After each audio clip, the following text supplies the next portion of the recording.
Hello, Killian. How you doing? Hey, good. How are you? Doing good. First of all, my question is: I cover the San Antonio Spurs. Have you any contact with them? What was that? Yes, I write for the San Antonio Spurs. Have you had any type of contact with them? Maybe worked out with them, communications with them? Yeah, I had a Zoom meeting with them. And how did that go? I mean, it always goes well trying to figure out who I am as a person. And when you spoke with the Spurs, what did that mean to you? Considering they have a storied franchise. I mean, every time I'm grateful for every interview, just a team just taking interest in me. So, I mean, I never take it for granted. And you nervous for the draft? I mean, not right now. I'm just trying to I mean, I think about it obviously, but now I'm just trying to focus on my workouts. And I feel like a day or two before the draft, that's when I'll be a little anxious about it. Thank you, Killian. Next question from Christos. Hello, Killian.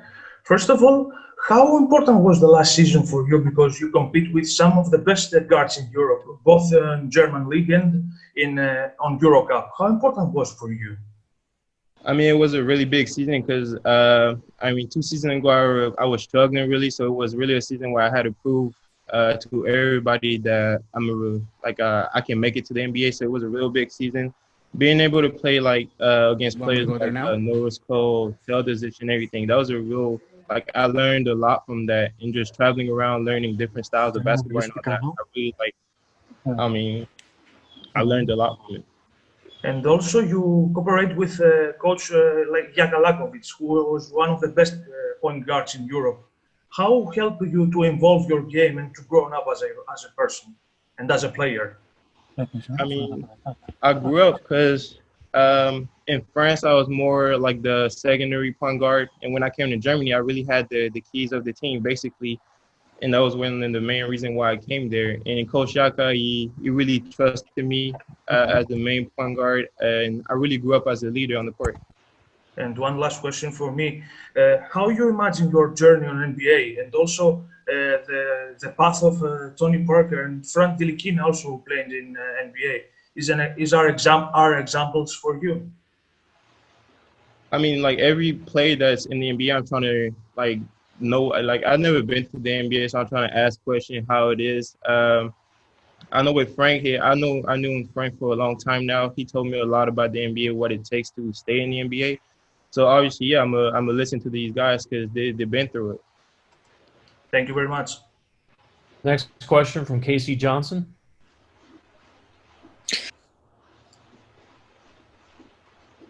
Thanks, Mark, and thank you, Killian. Killian, I was hoping you could describe what you think are the strengths to your game and maybe some things you might want to work on. The strength, like obviously, going left, scoring at all three levels. Even though I can be a lot more consistent from the three. Also, my court vision, the way I can read the game, and stuff I need to work on. Defensively, not falling asleep, getting caught back door. Also, it's been better throughout the season, but my turnover rate, the turnovers per game, I started out with making a lot of turnovers. I feel like throughout the season that number went down. And just as a quick follow-up, what is going to be your process between now and the draft? Are you based in one particular area? Are you working out with somebody? What's your pre-draft plan? I mean, I'm just working out on everything, especially my body, because everybody knows the NBA got the best athletes in the world. So coming in physically ready, and also just working on every part of my game. I know this season I was on the ball a lot, so I'm working a lot on like coming off screens, coming off DHOs, little things like that off the ball. Thank you. Next question from Fred Katz. Hey, Killian, how you doing? I'm good. How are you? I'm good, thanks. I'm curious, have you spoken to the Wizards at all? I have, yeah. So I'm wondering, obviously they've got a couple, and you touched on this a little bit, they've got a couple of guys who are major ball handlers, and John Wall coming back from his injury, and Bradley Beal, and you were really a lot of pick and rolls this year, a lot of times on the ball. How would you see yourself meshing in a situation if you go in where there's already kind of an established lead ball handler? What would you feel like you would need to do there? I mean, that's what I'm trying to work on right now. This season I was a lot on the ball. I was the main point guard. I had to call out every play. So right now that's what I'm working on, coming off screen, being able to catch and shoot, be in the right position, always move around on the court. So it's just stuff I'm working on. I did it before. I wasn't always the point guard on my team, but last season, that's why I really was the point guard. So I'm just trying to get back into and playing the combo position, the shooting guard position. Is there a role that you're more comfortable in? Like, is there one or the other that you feel more comfortable doing? I can play the one or the two. It doesn't really matter. I feel like I can be effective at both positions. But this year, I really felt comfortable at the point guard position. Defensively, where are you more comfortable? Defensively, I can guard all three positions. So yeah, it's all about just coming in and wanting to just be hungry on the defensive end. I can guard 1, 2, 3. Are there any guys in the league that you watch now, whether maybe not even in the NBA, just playing over in Europe, who you watch and you see kind of duality to their game and somebody you watch want to learn from? I always watch highlights of Manu Ginobili, a lot of lefties, so obviously James Harden, Doran Dragic. Also off pick and roll, like a guy like Milos Teodosic, like off pick and roll, his reads are incredible. So just trying to pick and choose who I watch and learn from them. Thanks a bunch, man. Wayne Rankin, next question. Thank you. Killian, just wanted to follow up. You mentioned the guy off the pick and roll. I didn't catch the name. Who were you referring to? Milos Teodosic. Okay. Just wanted to make sure. And just to follow up on that, obviously, you look at the Phoenix Suns. They have a point guard, but they're obviously in the looking of a point guard for the future. Have you spoken with Phoenix? One, and then two, if so, what do you feel like when you look at them, where you might be able to fit in? I have not spoken to the Phoenix Suns yet, but I feel like a team like this who already has a great scorer, just trying to make the game easier for him, like a scorer like Devin Booker, just trying to make the game easier for him, basically. And just to follow that up, when you watch the league and watch games, what are things that you look at and go, I can do that, like I can bring that right now? And then what are things you look at and go, okay, it's going to take me some time to be able to develop that part of my game? I'll say definitely the spacing on the floor, with the court being way bigger, and also not having having the 3 seconds on defense. So in France, people can just clog the lane and just stay in there. With the NBA, the lane is almost always open. So I feel like that's something that can really help me in my game. And also, I'd say physically, coming in, you got guys like Pat Beverly, you got some real strong point guards, so you got to be ready physically. Thank you. Appreciate it. Next question from Davide Chinelato.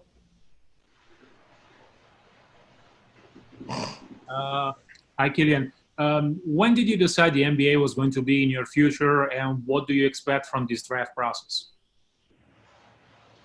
Since I was a kid, I always dreamed. I feel like that's every basketball player's dream, to make it to the NBA. But I feel like after the under 16, where we won and I got MVP, that's when I really started to get put on the map, and people started recognizing me. And that's where I really felt like I can make it to the NBA. And the whole draft process has been just working. I know we had a lot of extra time. The draft should have been in June, but we're now in September. So I had a lot of extra time to get better and work on my body and on my game. So just don't take that time for granted and just keep working. Thank you. Sean Hyken next. Killian, what's been the biggest challenge for you of just kind of this draft process being the way it was with, the pandemic, shutting down the season, and then not being able to meet in person with any teams or interview or work out or in front of teams or any of this stuff? What's been the weirdest part of this for you, or the biggest challenge? I feel like the biggest challenge, I haven't played a 5-on-5 game since March, so I feel like I really miss playing, going out there and competing. And also, the player that I was back in March is not the same player that I am today. I've really developed a lot, so not being able, right now, to show how I developed is kind of a weird thing.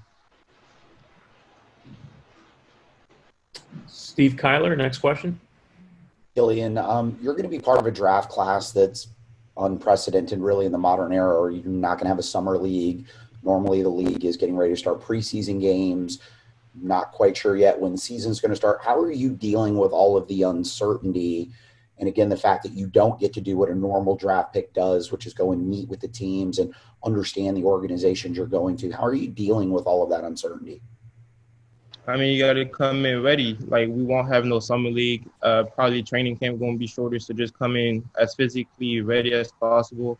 Also, being game ready, because we won't have the time to adjust to, like, the summer league, have time to play a couple of games and adjust. We're going to be straight into it. So just come in as ready as possible. One follow-up to that, how are you going through that? I mean, are you working out? Where are you training at this point? And how are you trying to simulate that kind of game energy? Yeah, we got a lot of in-game stuff while we're working out with my trainer, Sean. A whole lot of ball movement, like pick and roll, just pass the ball, then relocate, a whole lot of movement. Thanks, Killian. Jason Jones, go ahead. Hey, Killian. Hi. Hi. You kind of touched on already about the idea of playing with another point guard, but how would you feel about a situation where maybe the point guard is a younger guy, like say a Sacramento, where they have a guy like De'Aaron Fox who's still young? How would you see yourself meshing with a guy who's closer to your age and adjusting to playing with someone who's also kind of still learning the position? I mean, age doesn't really matter. We're all just trying to come out there and compete and win the game at the end of the day. So, I mean, age is not a factor in this. And is Sacramento a team you've looked at or you've spoken to yet in this process? No, I haven't spoken to Sacramento. Okay. All right. Thank you. Peter Bott. Peter? Killian, hi. Wanted to ask you, have you had any conversations with Frank Ntilikina about possibly teaming up with the Knicks? And what have your interactions with the Knicks been so far? I've had an interview with the Knicks. I also spoke with Frank, and like he said, like it would be dope because he's not really a true point guard. He can play the one or the two, so it will be a good duo. Also a French duo. Thank you. Next question from Robert Schaefer. Hey, Killian, thanks for taking the time. I'm wondering if you've spoken with the Bulls and if you have, kind of what your impressions of that organization were. Yeah, I spoke with the Bulls a long time ago, and I mean it's a really interesting team. It's a young team that has they're fighting for a playoff spot, so it could be a real good spot for me. And kind of similar to some of the off-ball improvements you've said that you were looking to make, what have you thought about what your fit would be alongside? They've got kind of a young and high potential backcourt in Zach LaVine and Kobe White. And then also, a guy like Lauri Markkanen, a potential pick and pop scoring big. Have you thought about how you would fit into that construct with the Bulls? I mean, yeah, like I'm a real big playmaker. I love making the right play, finding my teammates open and trying to make the game easier for them. So I feel like I could fit great with a guy like Kobe White that can really score the ball, a guy like Zach LaVine, Lauri Markkanen that can pop out and shoot the three. Also, he kind of big and athletic, so throw a lot to him. So, yeah, I can really fit in that group. Thank you. Leandro Sasso. Hi, Killian. What improvements you have to do to translate your basketball from Europe to NBA? And the success of Luka Doncic is an example for all European players who dreams with NBA? Yeah, right now just really working on my body, coming in physically ready. And Doncic, yeah, I mean, yeah, he's been a long time that a European player came in and just really made an impact right away. So he really paved the way for all European players. Omari, next question. Hey, Killian, I know you worked out with Will Bynum, I think, up until March. How would you describe your relationship with Will, and what were some of the things that you and him kind of worked on? What was that last part? How would you describe your relationship with Will Bynum, and what were some of the things that you and him worked on, obviously with him being a former NBA player? I worked out with Will. That was last summer. I'm supposed to work with Will, I think it's next week. So, yeah, I'm just looking forward to have Will back and he just teaching me the game. He's been in the league. I mean, he was in the league for a long time, especially with Detroit. So, yeah, just trying to learn as much as possible about his experience in the NBA. Okay, next we'll go to Alex Kennedy. Hey, Killian. I'm curious, how much attention do you pay to mock drafts and different draft coverage around this time of year? I don't really pay attention to them because at the end of the day, we don't know what's going to happen. So I don't really bother with them. I know my agent kind of keeps me up with that, like where could be some good fits, where I can possibly go. But personally, I don't really pay attention to that. And just a quick follow-up, with how hard you've worked and your confidence in yourself, does it bother you when people talk about this draft class as being, a weaker class or criticize the class as a whole? I feel like this class got real great talents. So, just coming out there and just proving people wrong. Thank you. Next, we'll go to Mike Vorkunov. Mike? Hey, Killian. How are you? I was just wondering, when you said you've been watching all these guys on tape, Harden, Manu, Goran Dragic, what are you looking for when you're watching them on tape? And are you trying to see what parts of your game will translate to the NBA or what you need to add as you're trying to make that transition yourself? Both. When I look at a guy like Dorn, especially these playoffs, his pick and roll, like how he can always go back to his left. Also, James Harden, the way he can create space. He's also a great passer of the pick and roll. Manu Ginobili is really his footwork and the way he can see the game. Just trying to pick and choose and add stuff to my game, see how they played the game also. Do you think just watching the playoffs as you have, there's a big difference from what you played in Europe versus how you would have to play in the NBA? Yeah, there's a big difference. I feel like in Europe is more, it depends on the coach, but it's a slower style of play. It's we call a lot of plays. Here it's more like the player got to make a play. So if you have an open shot right away, you got to take it. And it's just more like a fast pace. Thank you. Dimitri, go ahead.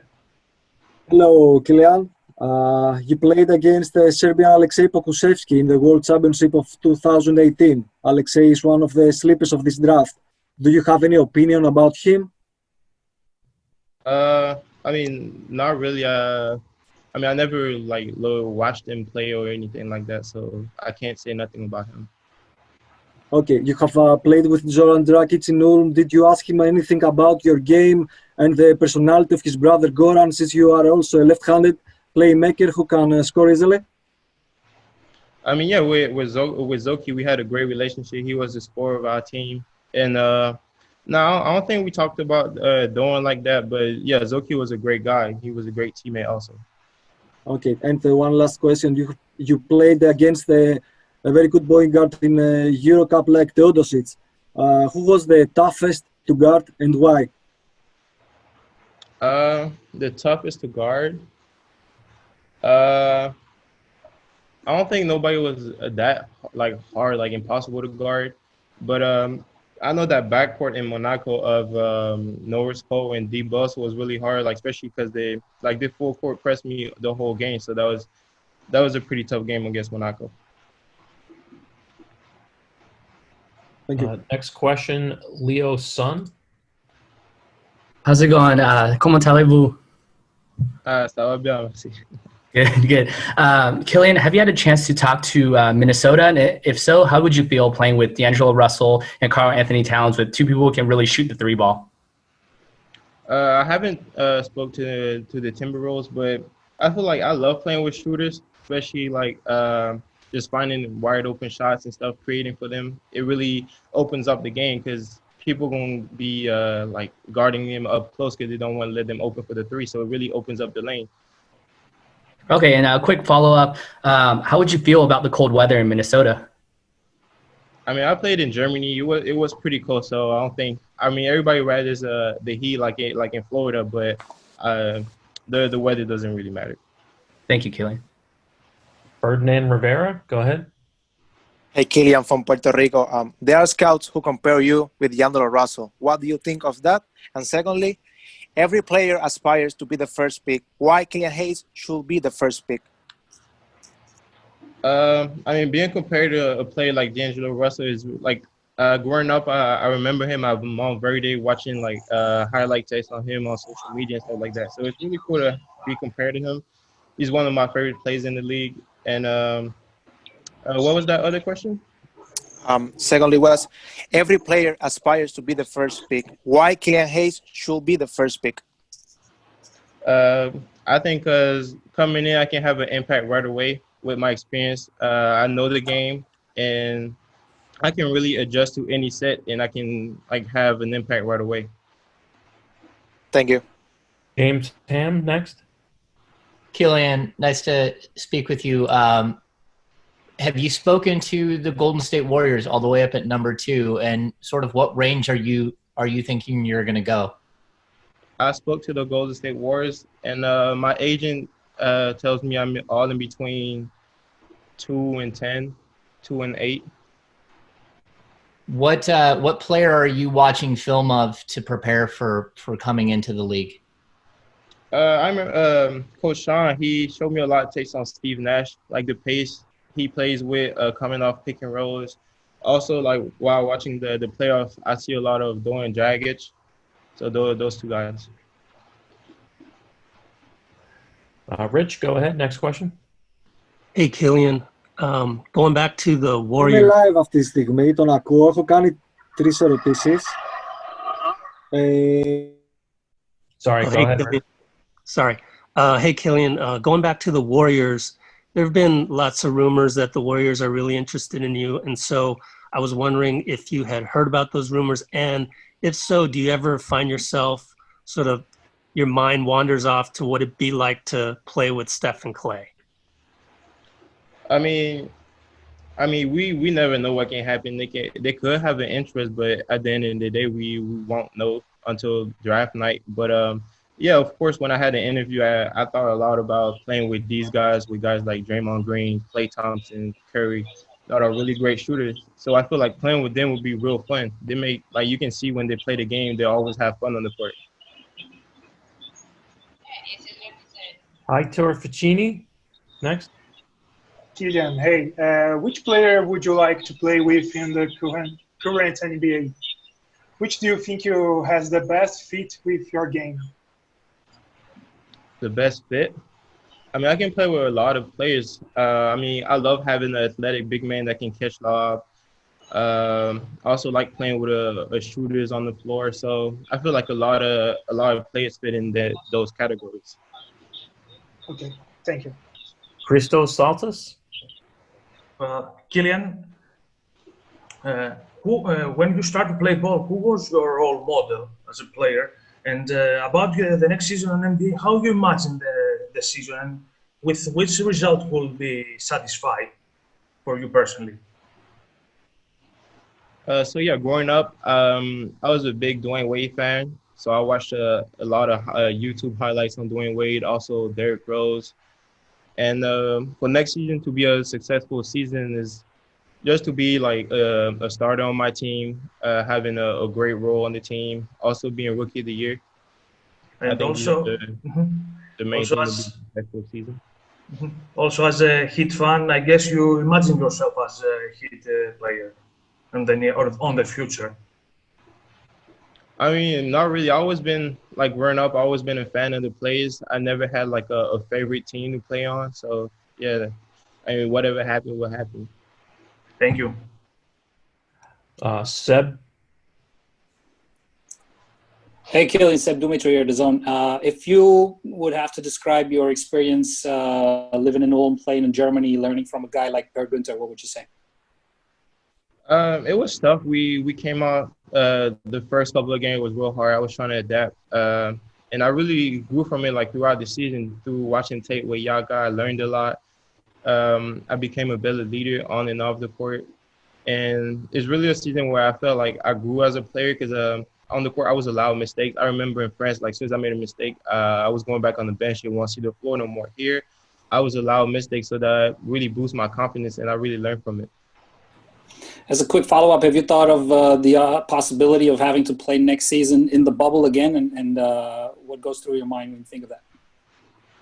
I mean, I just want to play at the end of the day. So is it at the bubble? Obviously, it would be way better with fans, but I'm just trying to play the game of basketball. Thank you. Okay, we have time for the last two people, Evan and then Francois. Evan, go ahead. Hey, Killian, how's it going? Can you hear me? Hello? Hello? Killian, Yeah. have you spoken with the Cleveland Cavaliers yet during the pre-draft process? I have not. Okay, and they have drafted Colin Sexton in 2018 and Darius Garland in 2019. How would you feel if the Cavaliers took you with the 5th pick in 2020? There's just a lot of young point guards there. I didn't really hear the last part of the question. How would you feel if the Cavs took you with their pick, considering they've taken point guards the last 2 years in the draft? I don't know about it because I mean they have 2 good guards already, so it doesn't really make sense to have a third guard for the 3rd straight year. So, I mean the Cavs not really a team that I thought about playing for. So, I mean yeah, they already had 2 guards, so it doesn't really make sense to go there and add another guard. Okay, Francois, last question. Hello, Killian. Thanks for taking the time. All the way from France. Bonjour. So you mentioned your relationship with Frank Ntilikina. Do you have the same kind of relationship with Sekou Doumbouya in Detroit? And would teaming up with him be a good landing spot for you, especially considering that Detroit is looking for that franchise guard in the future? Thank you. I mean, yeah, I have a great relationship with Sekou. I did multiple camps with him, so I knew Sekou very well. And I feel like coming in with him, it'll be like an easier adjustment because since I know him, he knows the city of Detroit, he knows how it goes. So coming in, I'll feel comfortable right away. And just playing with him, I mean, I feel like it will be fun. Sekou's a great guy. I love Sekou. He's one of my guys. So, yeah, I feel like that would be cool. Thank you very much and good luck. Thank you. Killian, thank you for your time today. Appreciate everyone joining.